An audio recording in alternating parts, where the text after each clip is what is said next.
Okay, can everybody hear me? We got Evan, Jimmy, and Joe.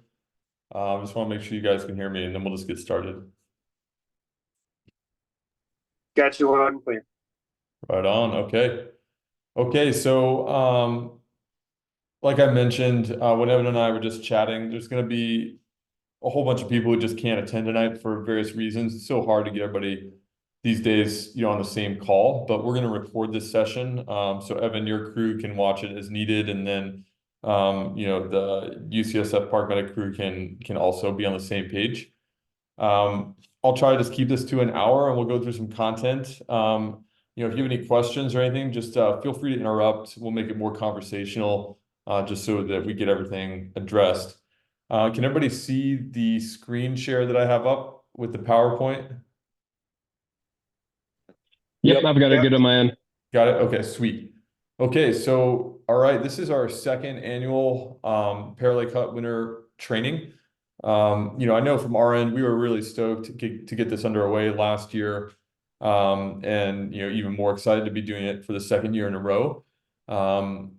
It's just a really great opportunity for our residents and faculty and your MPS crew to all come together and do an actual trip in the backcountry while also covering some skills, medical content, doing a little bit of CE, and taking advantage of some of the awesome terrain in the national park. So just a couple slides here to build some stoke on uh, the experience we had last year. So of course last year a lot more snow than there's going to be this year, is my understanding. But this is the crew out at the hut, I think on day two, maybe after it had been dug out the week before. This is us at the trailhead getting ready to head out as a crew. Gorgeous alpine terrain, just a little bit above the hut. Did a lot of winter skills, ran some scenarios, a little bit of a night ski tour, and then kind of had a banner day on that big field day with just really good snow conditions. So in terms of who's coming this year, from the MPS side, we've got Evan, Jimmy on the call, and then my understanding is Alfonso is going to be able to make it as well. Is that right, Evan? Yeah, that's correct. Talked to him today. Sweet. Um, yeah, he's excited. He's a split boarder, and so he Nice. should be good. He's actually based out of the Lodgepole area too, Right and on. has even gotten to the hump this year, he said. Oh, nice. So yeah, I think it'll be good. I think as far as ability level goes, I think he'll be just good. I think everybody we're bringing this year is definitely capable. Right on. Okay, great. And then from our end, so Ryan, Scotty, myself, and Lavinia were all involved last year. And then we got, three junior residents, Mark, Neil, and Joe. Joe's on the call, who are going to be involved. And all of us are going to be on skis except for one on split board. So that'll be really great this year that we're all kind of essentially on the same mode of travel. It'll just really open up the opportunities for what we can do on days two and day three, especially. And the other thing is this is a really good number, to be honest, 10 people, 10 beds, so we also have that loft upstairs if needed, but that's a great number. So as everybody knows by this point, this is kind of the route, coming out of the lake's trailhead, getting into Pear Lake. There's a little bit of content sent out, and of course, for folks who were there last year, they know that we didn't take, the summer trail, necessarily kind of skirt around it, especially towards the latter third of the trek out there, just to avoid, some abbey hazards. And of course, in the snow, we can choose whatever trail we want, conditions allowing. So we'll be doing the same sort of trek out there. And these are just the stats from last year, so about 2,500 feet of total ascent on the way out. And it takes us up almost to 10,000 feet. And it's about a 5 mile trip. So it's a good approach. And we could talk a little bit about the terrain and if we want to change it up this year. The one thing I'll say right now is it's all just conditions dependent, so we're going to plan like this thing's a go. And then, we're going to have one more quick Zoom call, the night before on March 26th. And at that point, we'll, pull up the most recent weather forecast. We'll have talked to some avalanche professionals and looked at the avalanche forecast in the rest of the Sierra. and kind of extrapolate it to the terrain we're going into, and we'll make a go, no go decision, right? So if it's not safe, or the consensus is that the risk is too high and we can't mitigate it, then we'll just pull the plug. And that's just kind of, as we all know, just the way things work, when doing stuff in the winter. Lodging. Yeah, so Evan filled me in a little bit on this. I had totally forgotten, but last year the hut was just closed, I think, as a holdover from COVID. But this year it's open again to the public. We, of course, have it reserved, but now that it's opened, of course, there's somebody who's tending the hut, so it'll be dug out. The maintenance, everything will kind of be going. And my understanding for Evan is that individual will be there as well, which will be great. So that just really kind of lightens the load for us. We don't necessarily have to go out in advance to make sure it's open, but it sounds like, Evan, maybe you or some of your crew might head out in advance, possibly. Is that right? Or is that just going to be time dependent? It would be time dependent. I actually don't know if we will be able to, but just talking to the SPCA folks who employ the hut keepers and manage all of that, we've been in contact with them, and they were wondering if we could take out some pellets, and Mhm. just thinking about, like, I don't know how many pellets they want us to take out or expect us to take out, Okay. but I was just thinking, hopefully, if I could get that done before, like, just take a 60-liter pack and load every pellet in there and just do that beforehand, that'd be great. So nobody Yeah. else had to carry it. But I Yeah. don't know. I don't know Yeah. how realistic I can get to the lodgepole and up and doing that. Yeah, yeah, totally understand. If you're able to do it, great. If not, I think as a group, with 10 folks coming out, we could split pellets and, at least bring in some sort of load for them. So we can just factor that into group gear, as long as we have the room. I think that'd be totally reasonable. Yeah, I'll check in on that this week too. I've got the email contact with the SPCA person, and just, Cool. yeah, see what's Okay. up with that. Cause yeah, I'm kind of unsure. They've been going in between Justin and I Right. on that. Okay. Right on. Yeah, just keep us in the loop. And it also, conditions wise, if you do head out there, you get updates from them. It'd be great to know kind of what kind of hazards or snowpack they're dealing with right now. Yeah, I can absolutely do that. That's kind of the nice thing is, I don't know what the length of the hitches are that our hut keepers have been doing, Hmm. but I'm hearing them call in and out on the radio. I mean, we've had, I think, one incident this year, and it sounded like a guy tweaked his knee and was able to spend the night, and they helicoptered him out the next day. Oh, So interesting. Okay. I'm sure who our hut keeper's going to be while we're there. I can figure that out. But Okay. yeah, they're excited too, and I think they're hoping to participate as well. I'm unsure who Yeah, it's going to be, but I wouldn't be surprised if they tag along on a that'd be lot of great. it. All three of them are real experienced.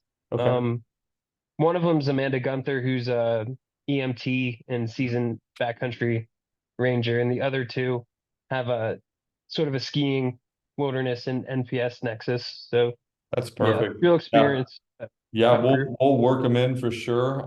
If you have time, Evan, maybe you could connect us, with whoever's going to be out there, just so we can, do a little bit of planning, logistics, and get them involved and plugged in, for some of the activities. That'd be awesome. Yeah, absolutely. Feel bad I hadn't done that already, but yeah, I'll definitely get on that. Cool. All right, for lodging, I think all of us on the call, except maybe Joe. Maybe Joe was out there in the summer, but this is the inside the lodge. Got some pads that are already out there, super comfortable. Bunks are great, which is nice in terms of we don't necessarily have to bring winter camping gear. We might bring like an emergency tent and one sleeping bag pad sort of setup, just as a backup kind of security thing if somebody gets injured and benighted. But in terms of the group needing to bring out overnight gear, since we're staying in the hut, right, that's going to be a little bit more minimal, which will save us on some weight, which will be great. So just quickly on the objectives, right? So just like last year, some didactics, hands-on scenario sort of stuff related to winter travel, rescue, and medicine. Bottom bullet point here, CE. Last year we had some requests for CE, and so Evan, just kind of survey your crew. If there's stuff you guys want to like check some boxes on and get credit for, just let us know. We'll work it in. For the Park Medic crew, we're going to have some dialed in content that we'll be ready to present. We talked about this a little bit last year, but we'd be stoked if you guys have some topics, just some quick, 15, 20-minute topics that you want to, present to us. I mean, you guys have a wealth of skills that don't necessarily overlap with us. And I know, the folks in our team would be stoked to hear from you guys. So if you got the time and bandwidth or interest, that'd be great. And then, of course, if there's specific content that you guys want to see covered, just let us know and we'll get all that prep work done for sure. These are the possible topics, small party avalanche sort of response, and then also as a corollary, the larger organized avalanche SAR response, right? Because you guys do a little bit of both, right? You do your own personal trips. You guys have, gotten some avalanche training, but then, in the MPS capacity during the winter, if a big avalanche incident goes down, my understanding is that that's in your wheelhouse and you guys would respond. So, kind of drilling that down on the difference between the two could be a good discussion that we can have again this year. Talk a little bit about like avalanche burials and, the medicine and how that, the nuances involved with, resuscitating somebody who's been buried or super cold, right? I think that'd be relevant.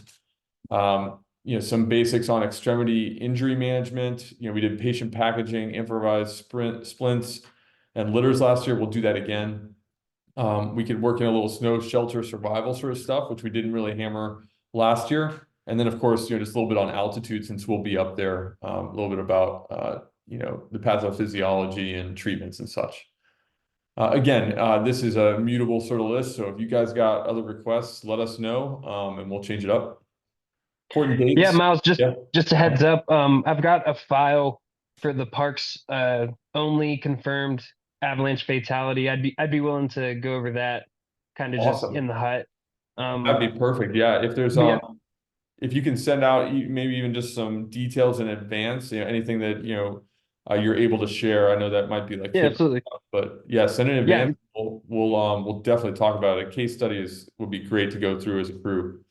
yeah, we've got loads. It's a lot of public info on it, but yeah, I've got the like case file, I guess, pretty old Perfect. and a lot of it's handwritten, which is kind of interesting. But yeah, Nice. definitely I'll be able to send out all that stuff that I was able to get from the public, and then I can go over all the I guess Perfect. sensitive stuff in Sensitive person, which stuff. will be no problem. Awesome. Okay, great. We'll work that in. I'll add that to the list. Cool. Perfect. So important dates, of course, we're having our meeting tonight. A couple weeks ago, we sent out the initial, emails. We actually had a meeting from our park medic side just to get everybody on the same page. And then, of course, the trip itself is the 27th through the 29th. The one big change for that first day is we're really going to try to do our best to get an earlier start. A little bit rough for us coming all the way from Fresno, but we're committed to, get an early start and get to the trailhead. We don't have to be, walking down the trail at 7 a.m., but if we could meet there around that time, if folks with their, gear mostly dialed in, I think that would just allow us a much more leisurely time out there and really be able to work in some content. It's always great to be, getting in during the light and, have a little bit of time to kick back once we get there. The 26th, the night before, like I mentioned, we'll hop on a quick Zoom call for whoever can join. And as a group, we'll just go through the conditions and the forecast and avalanche hazards and as a group make a go or no go decision. If we ultimately end up pulling the plug, I'm sure, we all have that time off. There might be, some other, places that we could go or, activity that we could do, but it's all just going to depend on those conditions. So, and I think everybody was on board last year with just kind of, doing that the night before and making a decision. So obligations, I shared this with our crew, a week or so ago, so we're all kind of, it's not a guided trip, of course, we're kind of all, it's like a group trip we're doing together. So each person just has to take responsibility for their personal gear, make sure their skins are working, make sure their bindings are appropriate, skis are waxed, all that sort of stuff. Boots are in good repair. Because as everybody knows, that can really just torpedo a trip or make it miserable. Fitness, I'm sure you guys are much more fit than we are, but as residents, we spend a lot more time just working in the ED, so we're just making sure that's dialed in from our end. Knowledge of the route, like I mentioned in that email, whatever navigation tools you guys use, if you like Gaia, if you use Cal, Topo, Sartopo, paper maps, whatever it is, we want every person to kind of have take ownership for getting in and out of the hut. And then educational content, from you guys, from us, so that stuff's dialed in. And then during the trip, we did a great job of this last year, but just that, group gear, we'll split it up, make sure nobody has, crazy heavy pack. And we'll have some, risk discussions as well and try to make decisions as a group. As we're kind of going in and out, and especially on our bigger tour day, that second day. And we'll be doing some scenarios. And so at least from our end, our participants are going to be down to be patients or facilitators or both. And I think some of our junior residents, in the scenarios will actually participate as responders and team up with you guys. So I think we're envisioning some scenarios where, it's not just the MPS folks who are responding, but we're going to kind of merge the crew and have an opportunity to really, respond and work together, which I think will be a lot more fun. Because, a lot of our, residents are interested in that sort of stuff too. Okay, so some of the content for tonight. So I sent this out in advance. There's that survey. I think almost everybody completed that. If you haven't, please just take a second to throw in some of that information. There's the online module, and I know some of the folks on the call, I think everybody on the call has probably taken an ARI course or some foundational course for avalanche hazard. But that's a really good website version of that same course, and it just hits the high points. This is the screenshot of the website. It's free, some great videos. I think there's one video that wasn't linked to the website, but I think you're able to find it on YouTube. But let me know if that's an issue. Has anybody not been able to take a look at this yet? Sweet. The other two links that I put in here, these two forms right here. So this is the second one that I mentioned, and this is kind of just the gold standard for how to respond to an avalanche incident as a small team. And so I sent this out just, it's a great little handy checklist that you can reference in real time or, just use it to review. But, it kind of goes through, structurally, how do you organize a response, scene safety sort of stuff, and then the systematic way to go about, responding to these incidents. And for those of us who have taken AVI courses, this is what level 1 drills and drills and drills. It's just, the search pattern, the use of the beacon and falling and the signal bracketing to make sure that, you're efficiently locating, the buried subject, and then focuses on probe techniques and then team-based shoveling based on the depth. So on the way out to the hut, we'll work in a scenario or two and we'll really drill some of these skills. We'll do a little bit with the beacon check before we even leave the trailhead. But, we'll dial this in, on that first day because it's just kind of fundamental to us moving through this terrain and just being as, safe as a group in case something happens. All right, any questions about this? I know, we'll do a lot more of it, but if there are questions now, we can definitely address them. Okay, sweet. All right, the next thing, I just want to go through a couple slides. So in my mind, there is like a distinct break between the small personal team avalanche response. So like you're out for a ski tour and something happens within your group. And then distinct from that is, what happens when, you're on duty as an MPS ranger or a ski patroller and an event goes down that you're not involved with, but then you have that burden of responsibility to respond. And that really is a different skill set. And we'll try to drill that and talk about that on day 2. And that's kind of where we'll do a big group response. We have some gear that we can use that organized SAR teams bring with when they respond, and we can talk about what would be the best techniques for you guys, should you guys need to respond to a big avalanche incident within your terrain. So a couple things, a lot of these slides and ideas are taken from one of the avalanche forecasters up in the Pacific Northwest, Dallas Glass, who I used to work with, and I think he has a really good framework for approaching this. So the main questions that he uses to frame this topic are what's fundamentally different, how should we respond, and what are the resources that we can reference. So the difference, of course, between just your run-of-the-mill SAR response in the summer versus anything that goes down the winter, right? You obviously have unique hazards, right? The snowpack, terrain that you don't have to mitigate or even consider during a summer response in that same terrain. There's a lot more unknowns, right? I think all of us appreciate just the vast uncertainty that comes with, working in snow terrain. Overall, and I think this is fair, even within the Park Service, we have less experience responding to this because there's just less incidents that go down. Of course, there's higher risk, that comes, with responding to this terrain. And overall, poorer outcomes for those subjects who are caught in these hazards, right? So I think taken together, this really puts a whole different take on SAR organized responses in the winter versus the summer. Dallas talks about the concept of like a wicked learning environment, and some of you, may be familiar with this idea. But the idea is whether it's a personal trip or an organized SAR response, we rarely get negative feedback. And by that, I mean, you make a decision on terrain, you go into that terrain, and, we rarely, even when we're wrong, if we're like, oh, this terrain is stable, there's no concerns.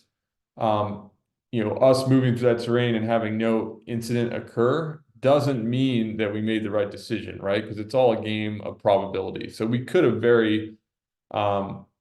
we could have made the wrong decision going into that terrain, but not have gotten that. We could have just gotten lucky and not gotten that negative feedback that would help us to, reconsider in the future and make better decisions, right? It's just a very hard learning environment because these are low likelihood events overall.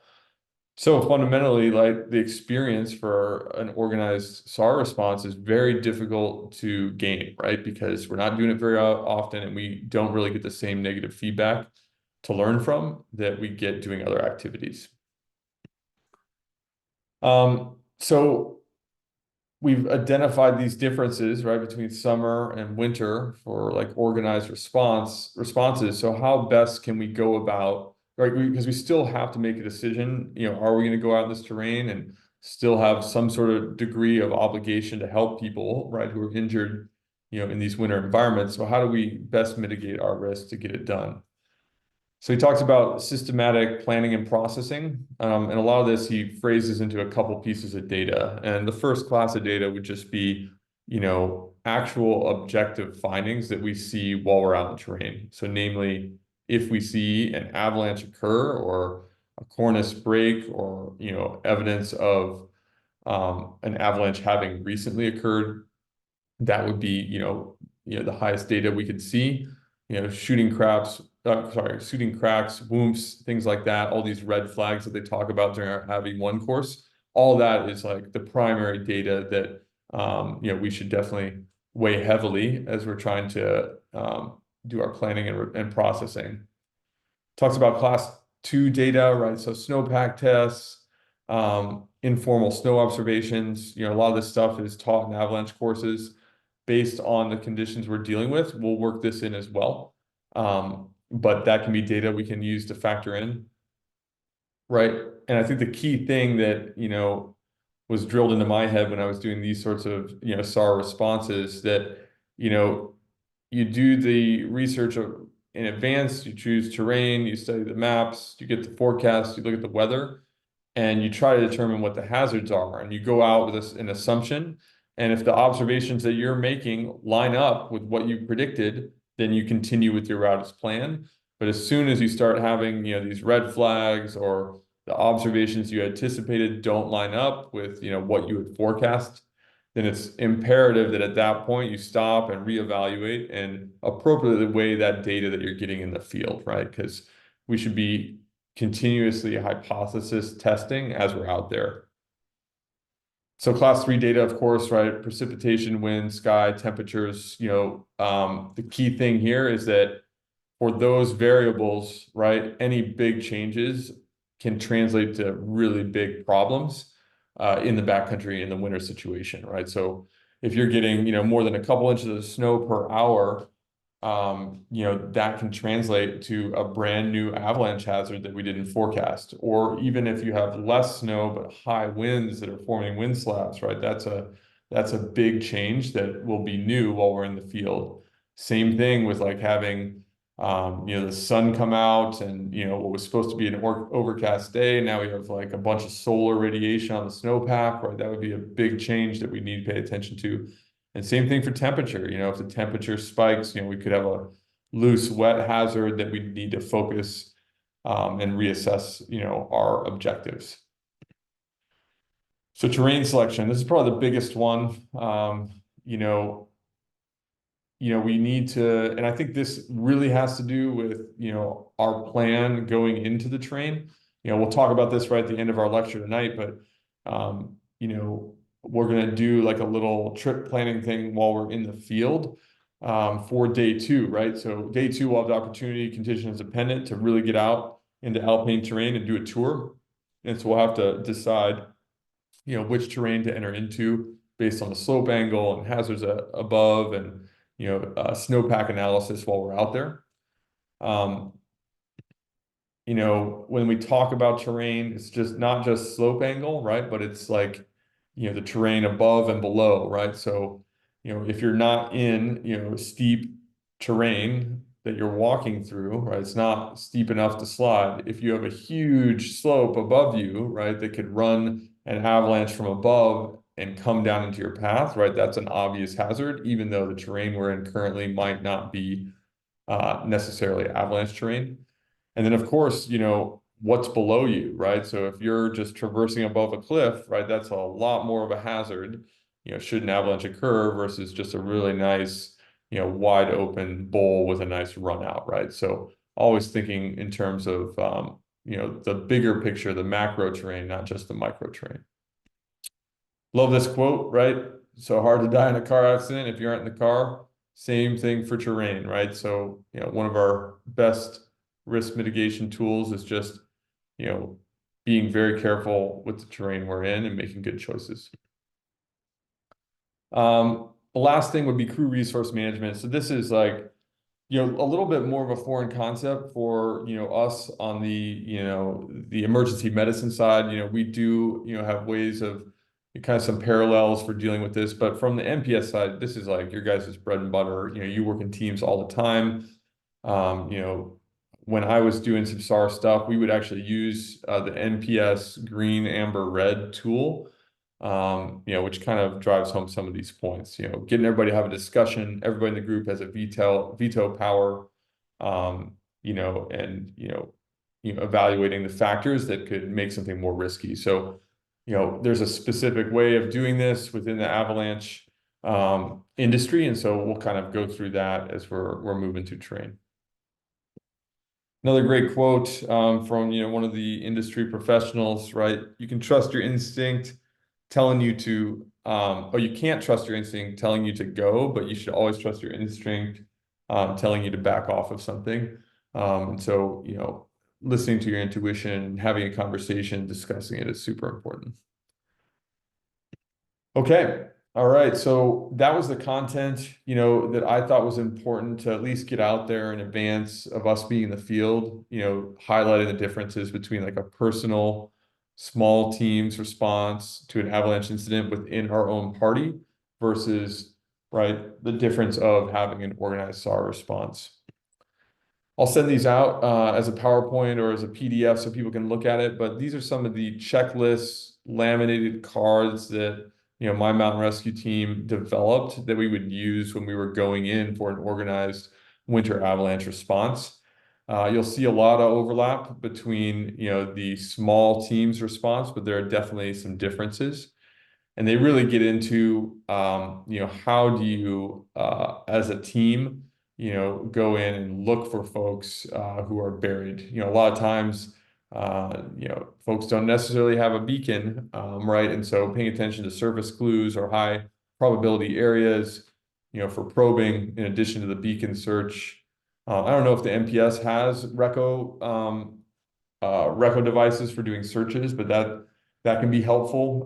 So Reco just uses radio waves. A lot of clothing have reco tags in them, and so you can just use this device and pick up on people who are buried in the snow based on their outdoor clothing, even if they don't have a beacon on. So I don't know if that's an option for you guys at Seki, but so anyway, we don't need to go through this now. I'll send it out in advance, and we can talk through it, maybe use it when we're in the field. And if you guys like it, it could be something that we incorporate into your guys's field responses. Okay, all right. The last thing I want to do is just spend a little bit of time on trip planning. Um, you know, I think this is unique to winter backcountry travel. And if we have a structure for doing this, I think it'll get everybody on the same page. So for all this, having an objective, for us on day one, it's just going to be getting to the hut, as a group. For day two, the objective is going to be very different, right? It's going to be probably, maybe to get out and lap some, good terrain, versus, getting to an objective up to a coal or up to a peak, or just touring through moderate terrain, right? So that objective will change for day two. Recommending choosing a return time and then working back from that based upon the distances and elevations and transitions that we would have to do to accomplish that objective. And then using some sort of online map tool, right? Of course, you can do this all with paper maps, but man, those online tools are a really cool resource in advance, and you can tweak them once you're in the field. Okay. All right. So let's go ahead here. I'll change my screen share and we'll just pull up well,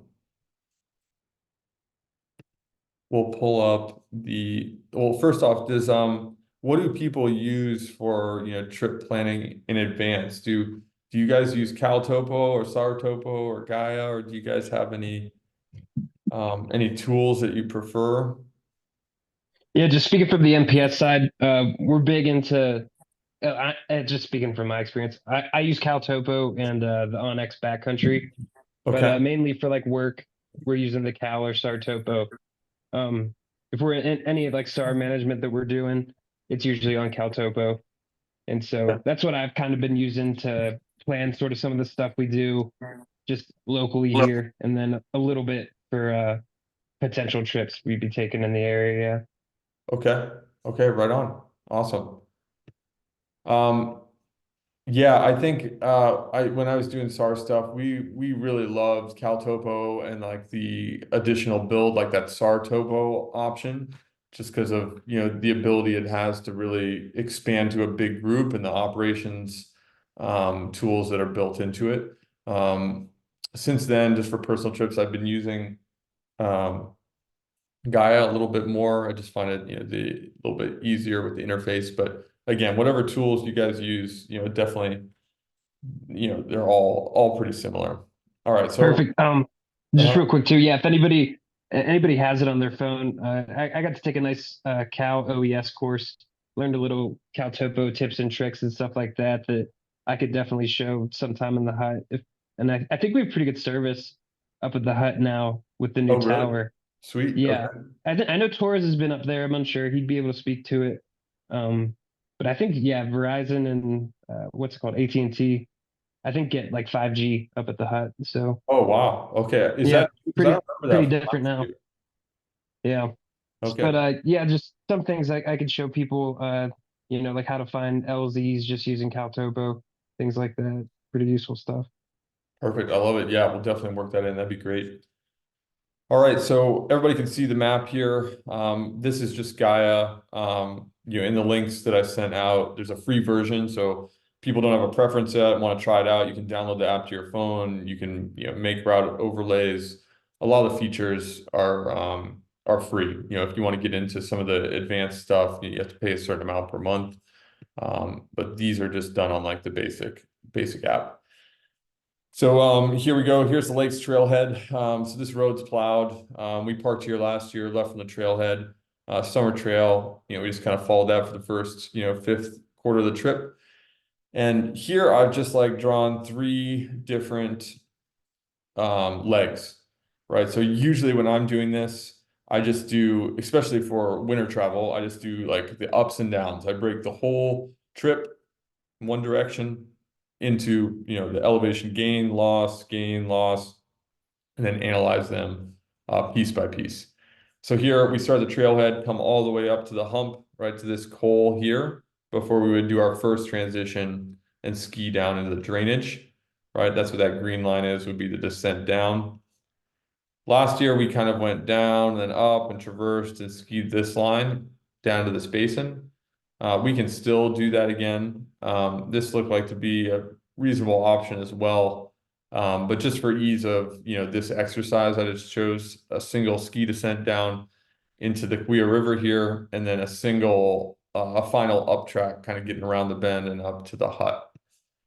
And then, so for each of these, within Gaia, of course, right, you can, here leg one, right, so it gives you the total distance in miles and the total ascent.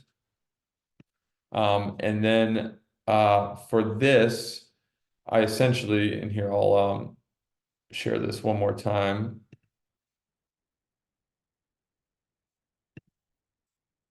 For each of these, I just went through, I don't know if you guys can see this, but for this first one here, leg one, right? Here's the formula that we use to kind of calculate, because our goal is to calculate based on our mode of travel, whether it's skinning or split boarding uphill versus traversing versus skiing or snowboarding down, right? It's going to be a different rate of travel. And so this is the formula that guides use to kind of help plan their trips and determine the reasonableness of objectives. So for this, it's 2.25 miles for that first leg uphill, which is 3.6 kilometers, right? And like I mentioned, it was about 1,500 feet, which is 450 meters. And then you just kind of do the math. So the 450 meters divided by 100 added to that kilometers, right, divided by the rate. And so since we're going uphill, right, then the rate is going to be 4, right? And so that gets us, a total of, a little over 2 hours or 120 minutes. And so that's what we could, expect, plus or minus, based on conditions or fitness, how long that up leg should take. And then kind of going back to our map again, you could do this again for our second leg, right? So here, we do our down track, just ballpark 0.65 miles, we're going to drop about, 800 feet. And then for this, final leg up, right, it's going to be 0.8 miles with about 550 feet of ascent. And then for each of these, just kind of plugging into that same equation. But for leg 2, since we're skiing, right, then the factor that we divide by is going to be larger, right? So that rate is going to be a 10 because, of course, we're going to be going a lot faster downhill than we are skinning or split boarding uphill. And so that ski down, right, as we could, guess, is just going to be like 15, 20 minutes, if that. And then for that final leg, that final ascent up to the hut, based on the calculation, that should take us only 45 minutes. Right, so I really like this tool.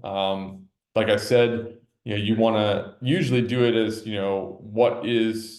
what's the, the final time that you want to be done by, right? So if our goal is to be at the hut, by sunset around 6 p.m., then we would work backwards to determine what our, leaving time would be from the trailhead. And of course, we're going to be, factoring in some scenarios and some education and lunch, right? And we could work back and plan the day like that.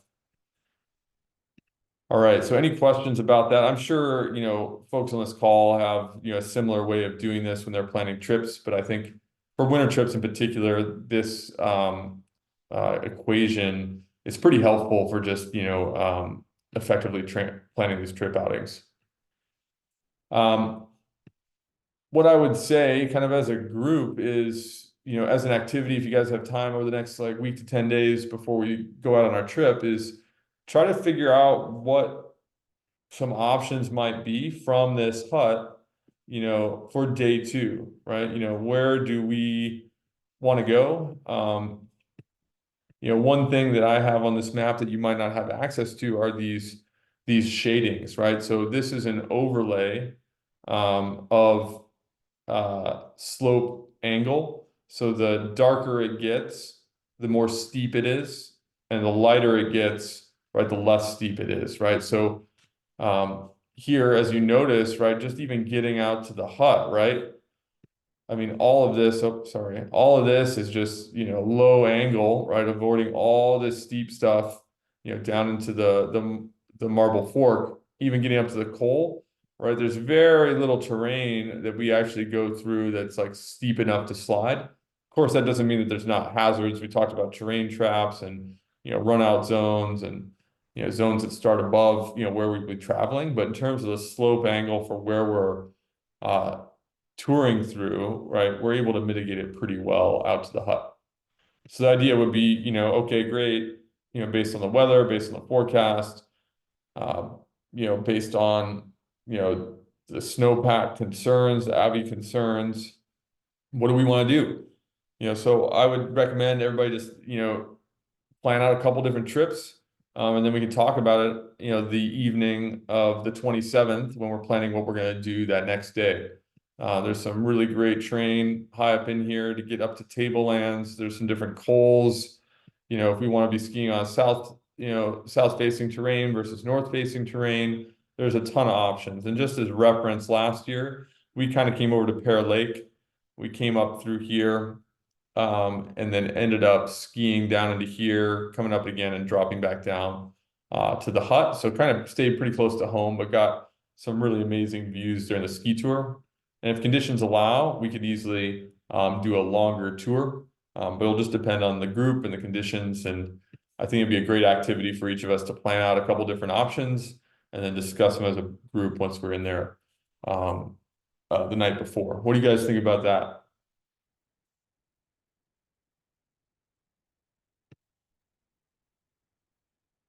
Yeah, love it. I think that'll be good.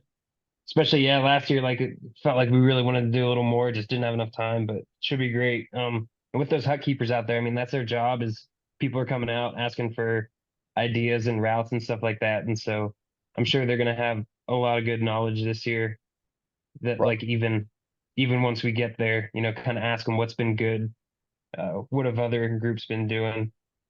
Even checking the Facebook page is pretty interesting.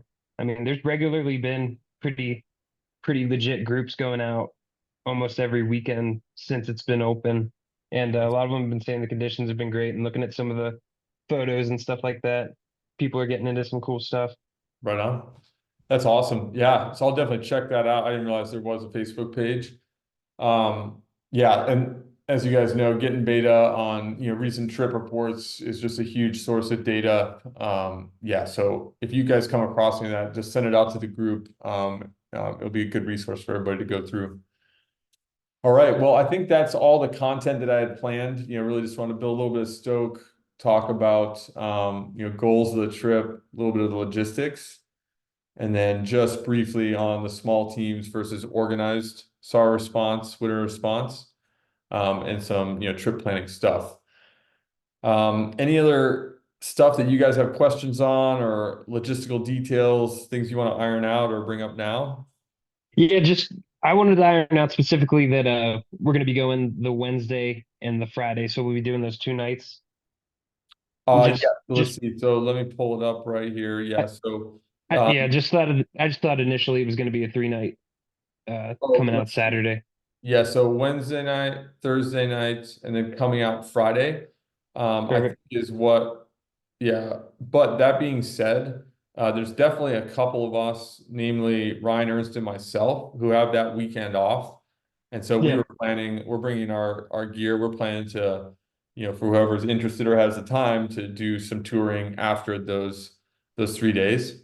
So for anybody who wants to stay that night of the 29th, a couple of us are planning to do that Yeah. anyway and are looking to ski tour as well. So that I could mean, be, yeah, we've got it reserved. We're good to go for oh, right on. staying Awesome. 29th into Saturday. Okay.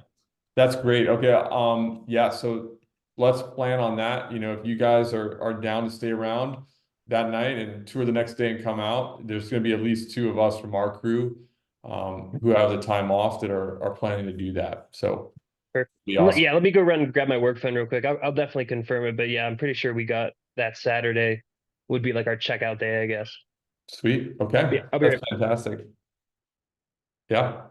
The one other thing I would say is last year, everybody kind of took care of their own breakfast, lunch sort of stuff, and then we came together as a group, for some group meals. I think like pasta with pesto and sausage sort of stuff. Just so we're thinking about doing something similar. People send in their dietary restrictions, allergies. Looks like nobody really has any issues with that. So if you guys are down for joining forces on that again, just doing a couple communal meals, we can get all that set up.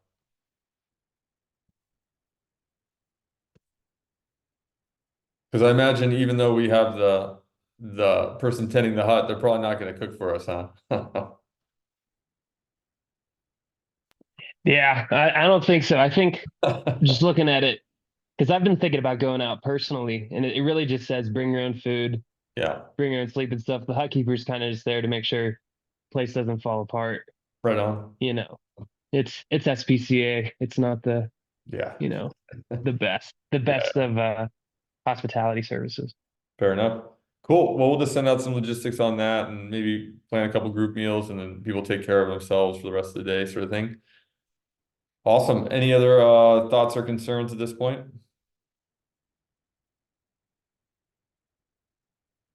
All right, sweet. All right, so I think that's all I had. I'll go ahead and send out this recording to you, Evan. Well, let's see. Yeah, your whole crew is here, so I guess we're good. So I'll just send it to my crew to make sure they're on the same page. And then, I think the next little meeting we'll have will be, the night before. Probably talk through gear, talk through group gear, go over, conditions and forecast, and kind of make a decision at that point as a group, and then meet the next morning.